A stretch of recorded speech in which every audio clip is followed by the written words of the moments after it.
로마서 8장. 로마서 8장 12절부터 14절까지 제가 읽겠습니다.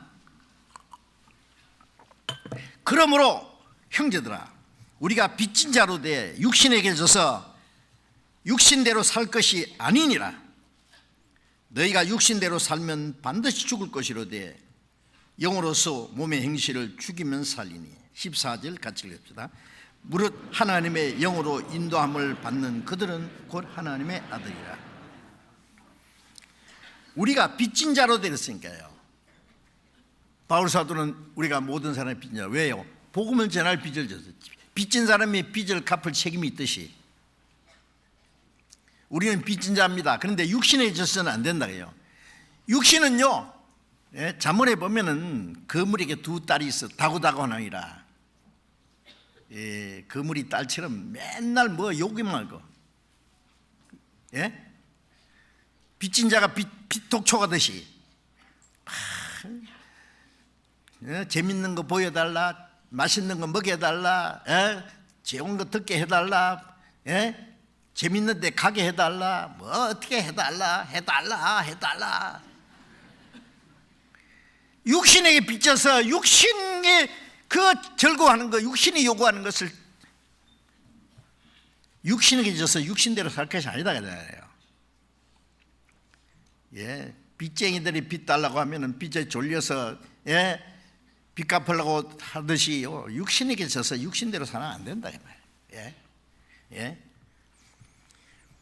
육신대로 살 것이 아니라 너희 육신대로 살면 반드시 죽을 것이로되, 그 말씀은 영혼이 지옥 간다는 말이 아니라 구원받은 사람은 육신대로 사는 것 자체가 하나님 보실 때 죽은 거예요. 죽은 거.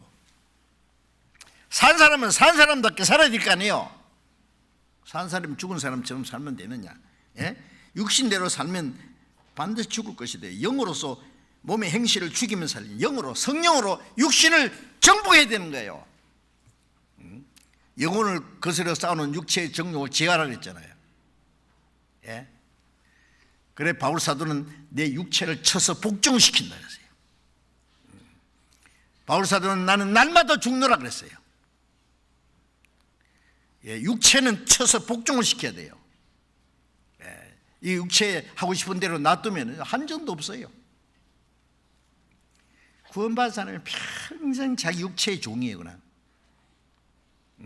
육체에게 빚져서 그 빚을 갚으려고 육신에게 져서 육신대로 살면 안 됩니다. 영으로 육의 행실을 죽이면. 그래서 골로새서 3장 5절에 보면은 땅에 있는 지체를 죽이라. 땅에 있는 음욕과 모든 탐욕과 거짓을 땅에 있는 걸 지켜라, 죽여라. 탐심 우상 숭배니라. 예수님이 그러셨죠. 누가복음 9장 23절에 무릇 나를 따르는 자는 자기를 부인하고 날마다 제 십자가를 지고 나를 좇을 것이니라. 자, 신앙생활은 이제 주님을 따라가는 거잖아요. 구원받고 나서 이제 내가 주님을 따르겠습니다. 이제는 내가 세상의 헛된 것을 따라 살지 않고 하나님의 뜻대로 살겠습니다 하고 작정을 해야 될 거 아니에요. 어디든지 주를 따라. 주님을 따르려면 자기를 부인하고 자기의 생각과 자기의 계획과 자기 욕망과 자기 주장과 자기의 모든 고집을 버려야 돼요.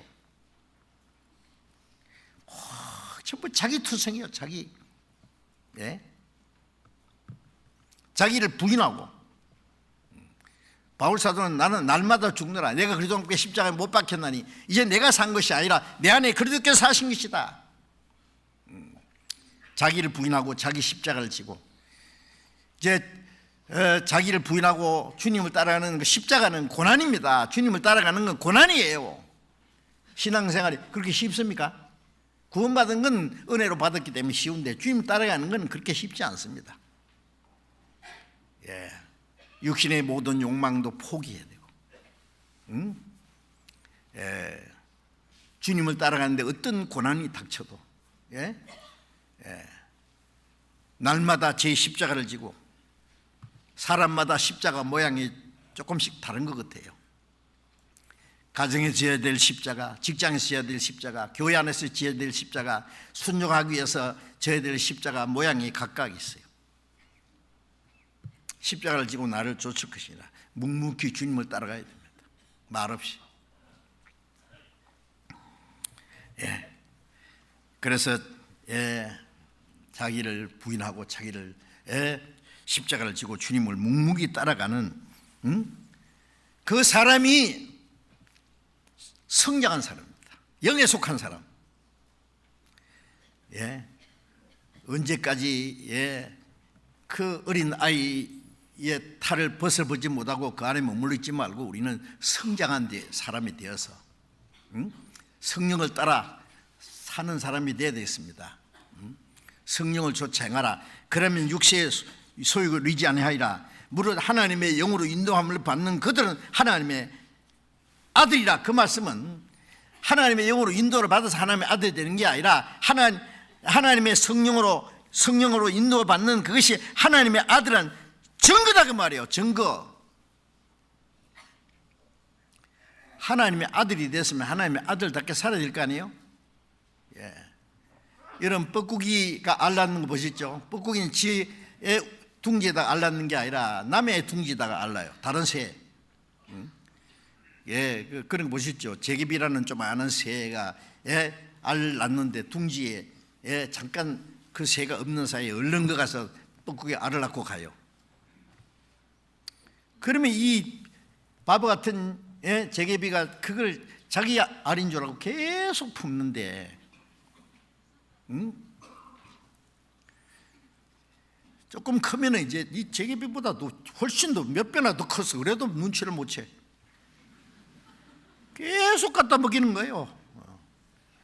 그러면 이제 이 진짜 예미 뻐꾸기는 제 새끼 잘 크는가 둘러보면 뻐꾹 이제 이 새가 나를 때쯤 되면은 제 애미 소리 듣고 탁탁 날아가서 따라가 버려요. 제개비면 뭐이게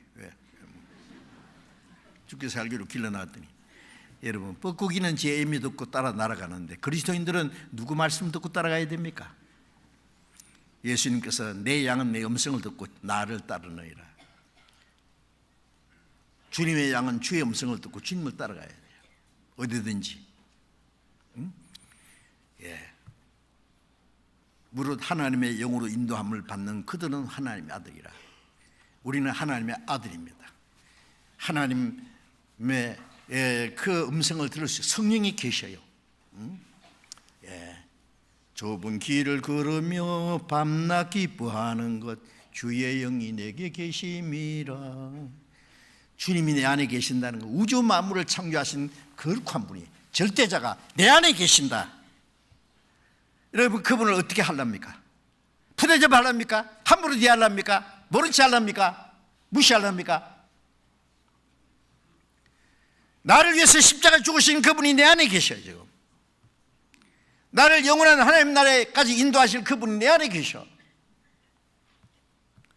거룩하시고 완전한 인격자가 내 안에 살아계셔. 그분이 나를 얼마나 사랑한지 아세요? 근데 그분을 왜 푸대접 하려고 그래요? 왜 슬프게 하려고 그래요? 근심하게 하려고 그래요?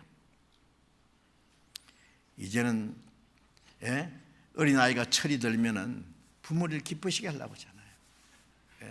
우리는 어떻게 해야 주님을 기쁘시게, 주님을 편안하게 모시고 주님 뜻대로 살 수 있을까를 생각해야 돼요. 우리는 이제 어린아이를 벗어버리고 성장한 사람이 되어야 되겠습니다.